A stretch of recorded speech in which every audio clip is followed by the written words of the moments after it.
Welcome mga kamirmir, mga kamotor. Welcome na naman po sa ating video ngayon. Shoutout po pala sa ating commenter sa ating video na si MS. Yung mga gustong mag-visit sa kanyang channel, ilalagay ko yung link dyan sa baba. Yan.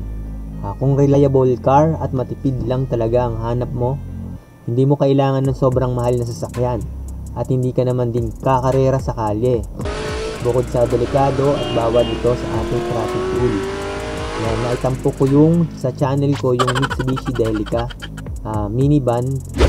Pero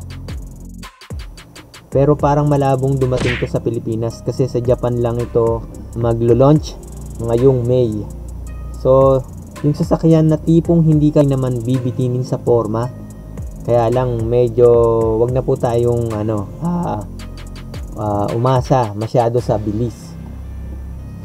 So hindi naman din natin kailangan yung sobrang bilis kasi kailangan nating makarating ng ligtas sa lugar na ating pupuntahan.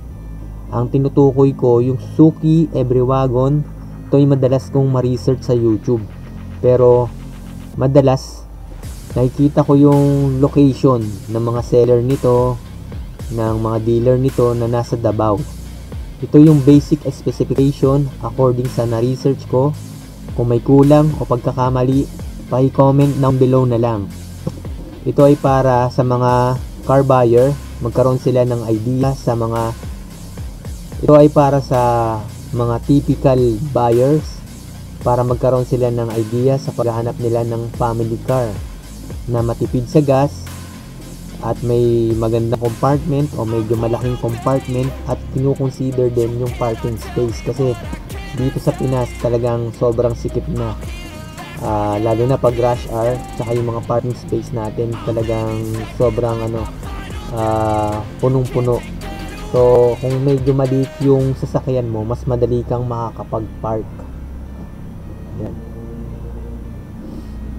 So ito yung basic specification ng Suzuki Every-Wagon.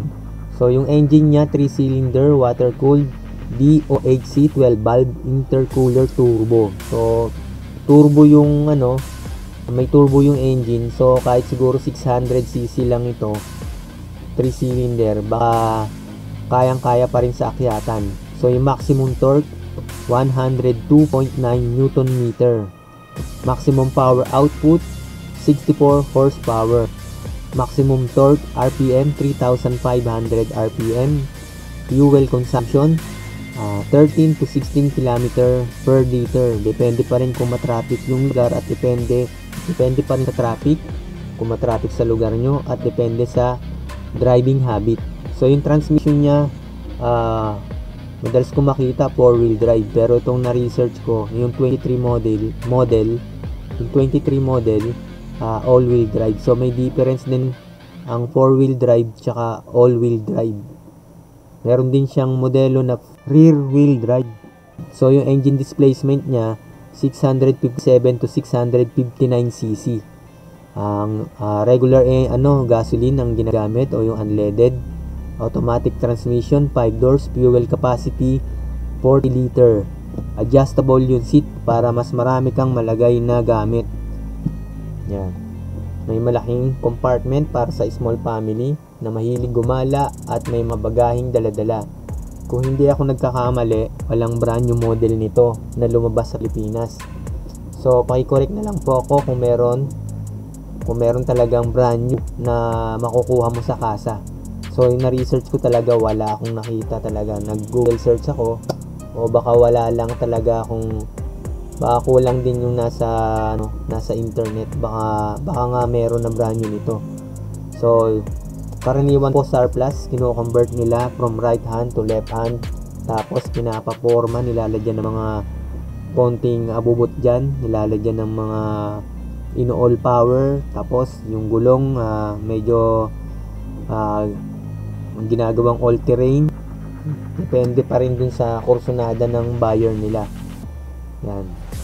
So yung presyo nito naglalaro between 200,000 to 400,000 pesos. Pero mas malaki pa minsan, depende sa setup na ginawa.